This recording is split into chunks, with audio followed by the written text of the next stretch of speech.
Arranco entonces. Vamos entonces a empezar con la clase de cáncer de ano, ¿sí? La parte de oncología, así que la clase, bueno, es corta y más que nada orientada a eso. No había clase todavía del curso de onco ni del curso de procto de esta clase. Sí estaba la clase de nuestro curso de cirugía, algunas cosas son de ahí, otras cosas del up to date, y bueno, etcétera, que fui encontrando. Bueno, ¿qué pasó? Esta computadora es... Bueno. Una máquina de escribir. Solamente para recordar, ¿sí?, ciertas cuestiones, el cáncer de ano representa solo el 2,7% de todos los cánceres del tubo digestivo en USA, sí, hay aproximadamente 8.500 casos nuevos por año. Recordar un poco los factores de riesgo, sí, el género femenino, la infección por HPV, el número de parejas sexuales, tabaquismo, sexo anal y HIV, entre otros, ¿sí? Como dije, no me voy a meter mucho en esto porque ya lo dio Dami en la clase, sí, ciertas consideraciones que es importante para tener en cuenta para entender el tratamiento. No sé si ven mi cursor.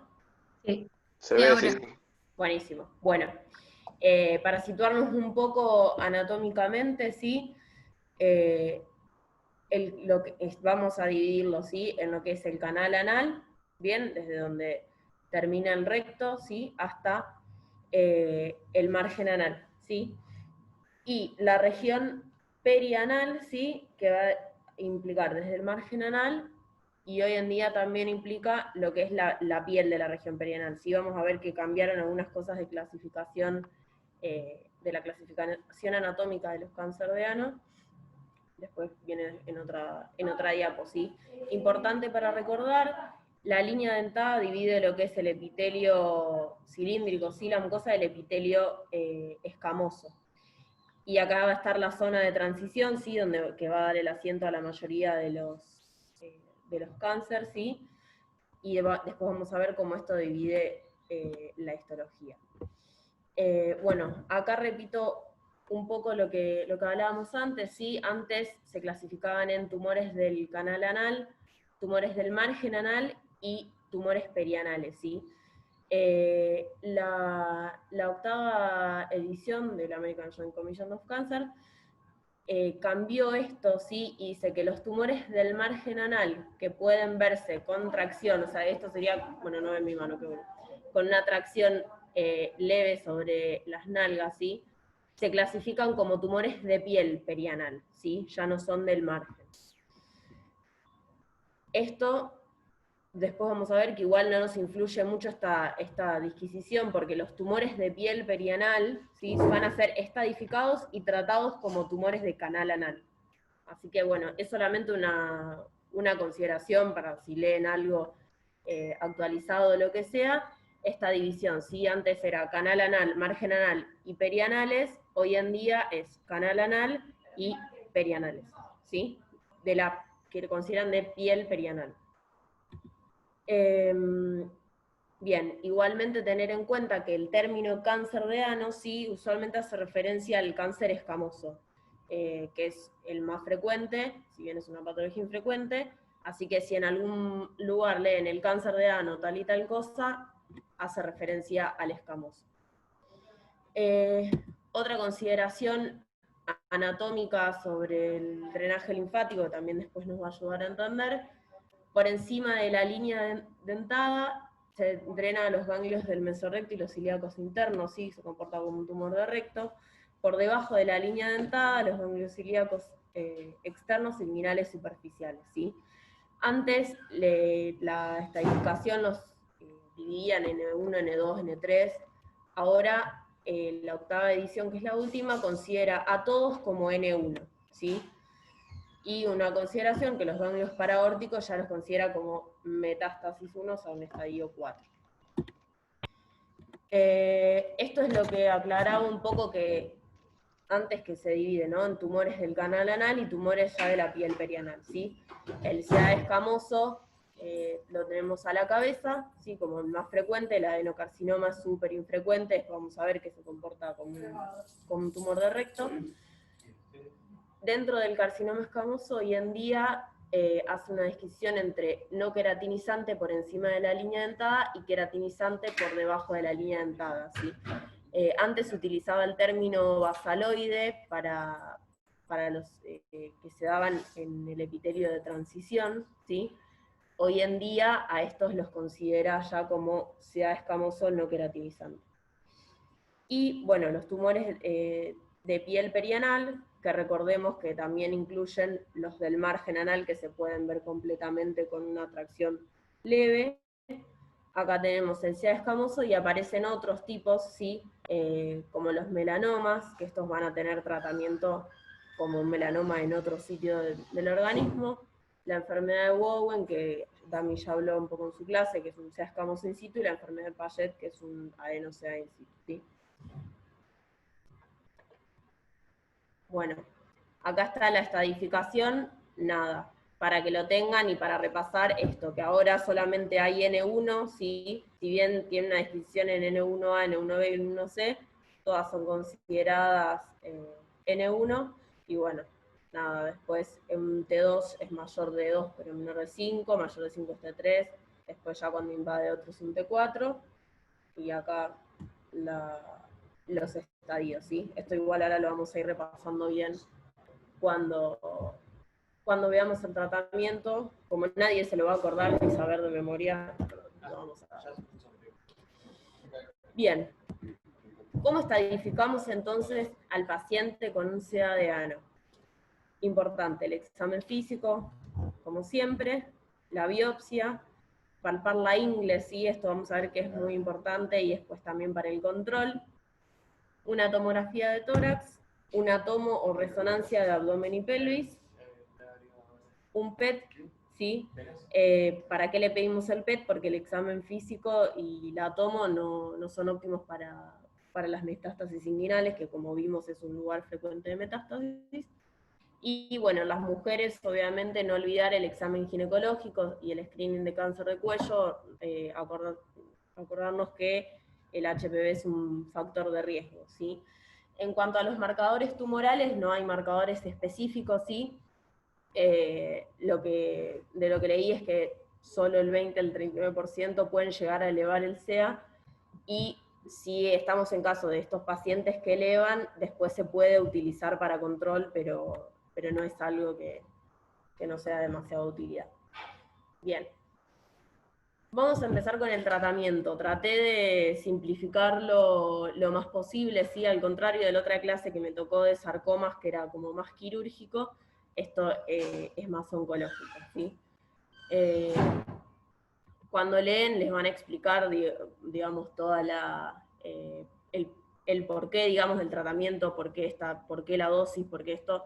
Me pareció que era más simple darlo sencillo. Empezamos entonces con el carcinoma escamoso, ¿sí? Del canal anal, como dijimos es el más frecuente, ¿sí? Si tenemos un T1 o T2 y sin metástasis inguinales y sin metástasis a distancia, vamos a empezar el tratamiento con quimio y radioterapia, ¿sí? Que ahora vamos a ver el famoso esquema de Nigro. La quimio y radioterapia es curativa en el 70 al 85% de los casos, ¿sí? Ahora, ustedes me pueden decir, un T1 sin metástasis no lo puedo operar.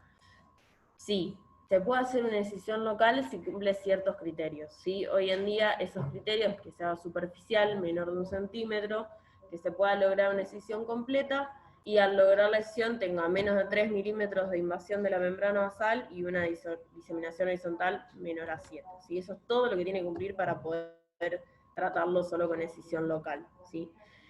Igualmente, esto, ¿sí? No hay estudios randomizados que comparen ambos tratamientos. Recordemos que estamos hablando de algo que no es tan frecuente, y bueno, no hay un buen estudio que haya comparado en los T1 la decisión local versus empezar con quimio. ¿Cuál es el tratamiento de quimio-radioterapia y la clave de la clase, digamos? El esquema de Nigro, ¿sí? Que seguramente ya lo habrán escuchado, les suena. El esquema de Nigro utiliza fluoracilo, ¿sí? 100 miligramos por metro cuadrado en los días 1 a 4, y en los días 29 a 32, ¿sí? También tiene mitomicina, ¿sí? En el día 1 o en el día 1 y 29. Acá, bueno, hay un icono que no salió, hay que tener cuidado, ¿sí? En pacientes añosos con la mitomicina, tiene bastantes efectos adversos, en pacientes con comorbilidades también, y algunos recomiendan por ahí no usar la mitomicina en este tipo de pacientes y usan solo el fluoracilo y la radioterapia, ¿sí? Y también algunos consideran que en un T1N0 donde uno no puede hacer escisión local, podría intentar solo con fluoracilo, ¿sí? Además de este esquema de quimioterapia, se hace radioterapia, ¿sí? Y generalmente la dosis es de 45 a 50 en fracciones diarias de 2 centillos.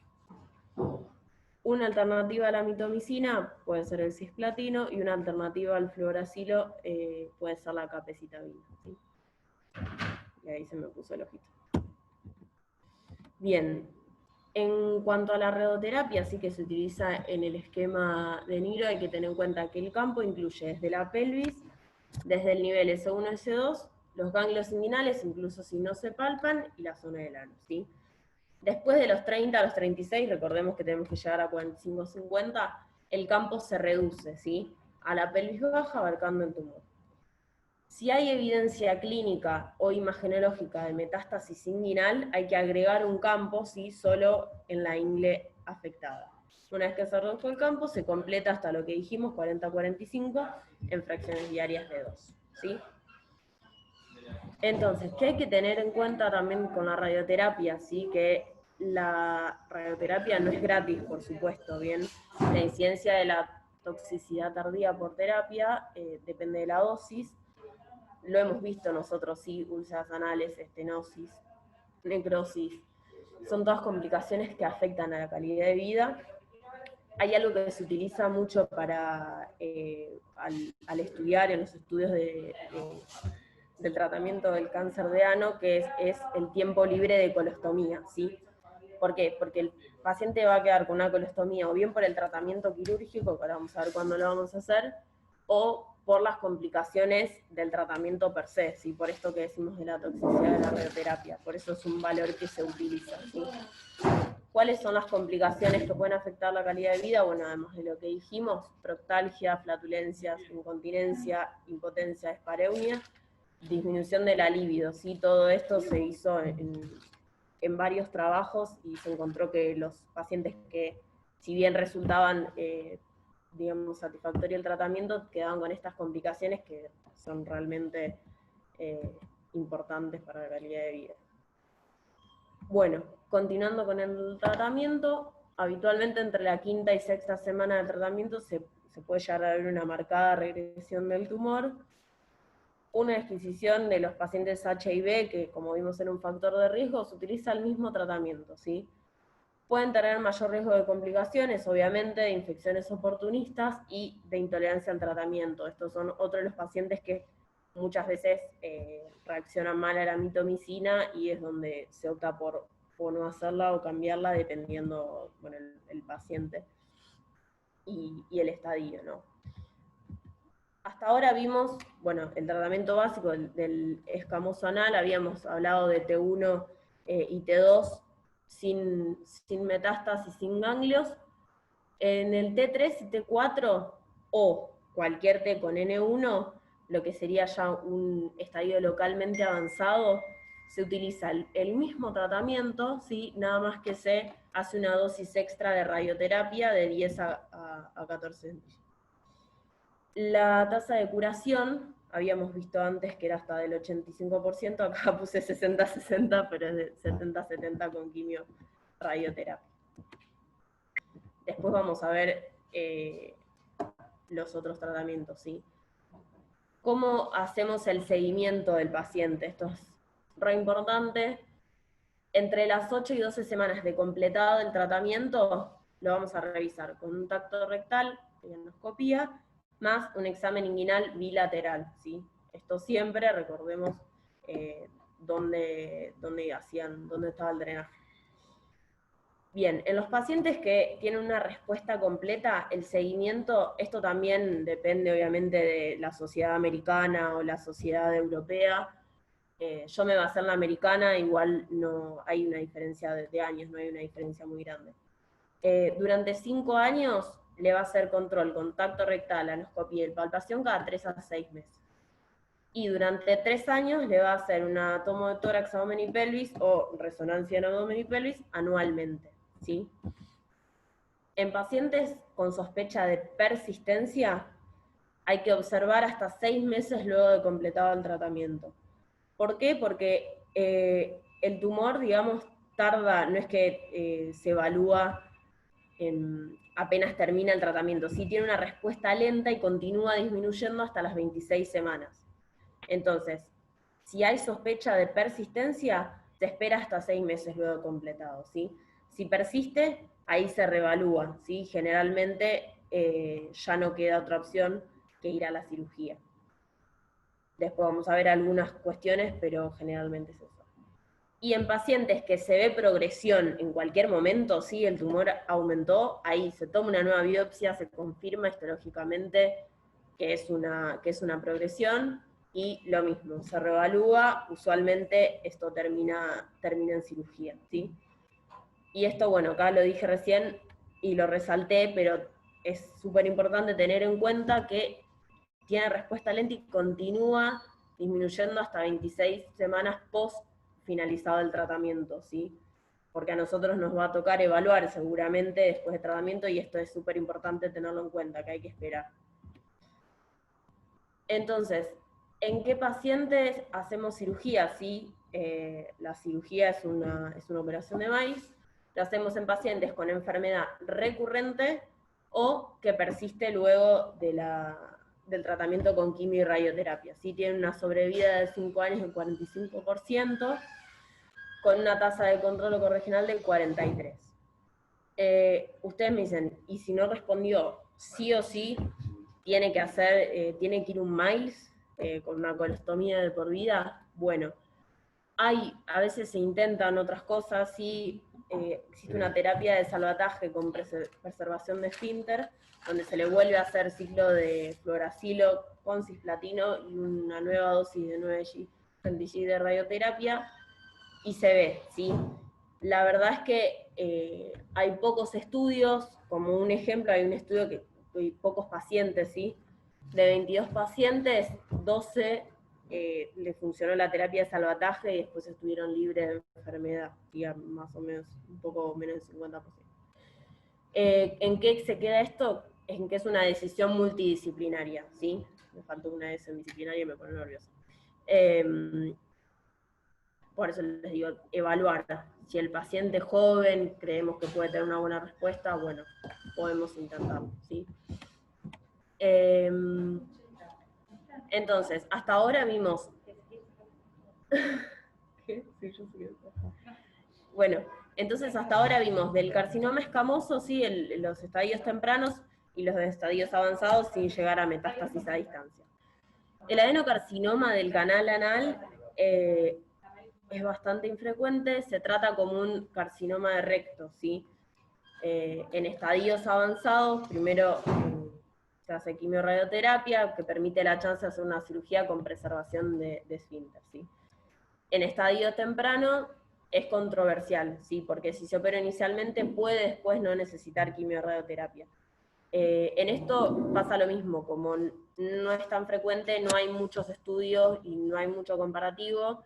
Esto es como el resumen de la conclusión a la que llegué, ¿no? Leyendo lo que proponían en América y en Europa. Ahora vamos a ver igual en el algoritmo de vuelta. Pero bueno, básicamente quédense con el concepto que se trata como un adenocarcinoma de recto. Lo que sí es de peor pronóstico que el sedado escamoso del canal anal y que el adenocarcinoma de recto. Ya terminamos entonces con los tumores del canal anal. Pasamos entonces a piel perianal, donde vamos a ver el escamoso, como ya les digo, del melanoma, se trata como el melanoma, lo otro ya lo ya lo dio Dami en la clase, entonces lo que nos faltaría ver es esto, ¿sí? El sea escamoso de piel perianal. Si tenemos un T1, ¿sí? Es menor de 2 centímetros, N0, sin ganglios, bien diferenciado, es una lesión discreta, separada del canal anal. Recuerden que estos ahora también incluyen los del margen anal, ¿sí? Entonces, si está separado, bien diferenciado, es discreto, se puede realizar una decisión local, ¿sí? Si pueden alcanzarse márgenes negativos sin comprometer el esfínter, y ahí terminaría todo, ¿sí? Si en cambio tenemos un T1N0, pero está pobremente diferenciado con invasión perineural, hacemos radioterapia posoperatoria, ¿sí? En el caso de que llegue a comprometer esfínter, también podemos probar con preoperatoria, ¿sí?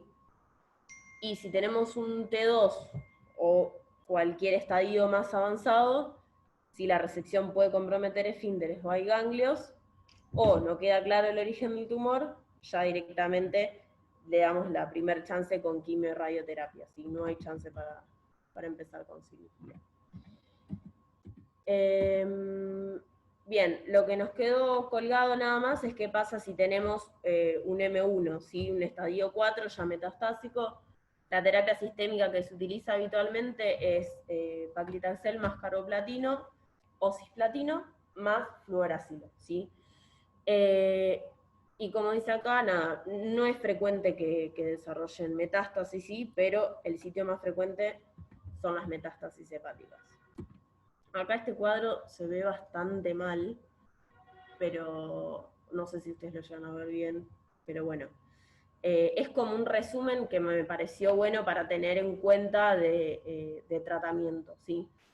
Acá los divide en recto distal, que lo toma desde el canal anal, o sea, sobre 2 centímetros por encima de la línea dentada, ya los toma como de recto distal, ¿sí?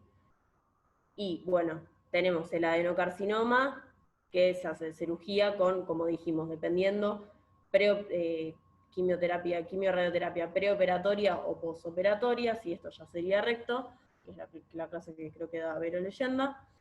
El escamoso, que es súper infrecuente, sí, un escamoso distal de recto, ya empieza con quimioradioterapia, ¿sí?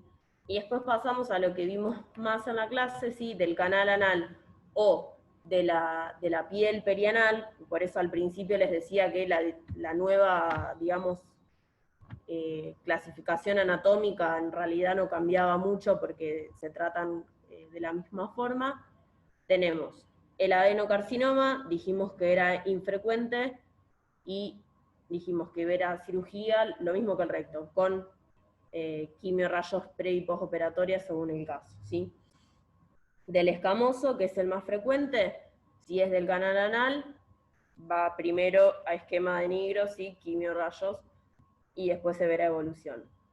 Los que son de piel perianal específicamente, vemos si cumplen los criterios que habíamos dicho, se puede intentar una decisión local, y si no los cumple, empezamos con quimio y rayos. Acá los dice al revés. Bueno, entonces, ¿cuál es la clave de la clase de lo que se tienen que llevar? El esquema de Nigro, ¿sí? Lo primero que tienen que hacer cuando hay no sé, digamos, un tumor del canal anal, pensar en el esquema de Nigro, que es lo que le da la chance al paciente de curarse y de zafar de la colostomía de por vida, ¿sí? Fluoracilo, mitomicina y radioterapia. Y bueno, nada más, era cortita. Ay, se me fue. No me digas que nadie te escucha.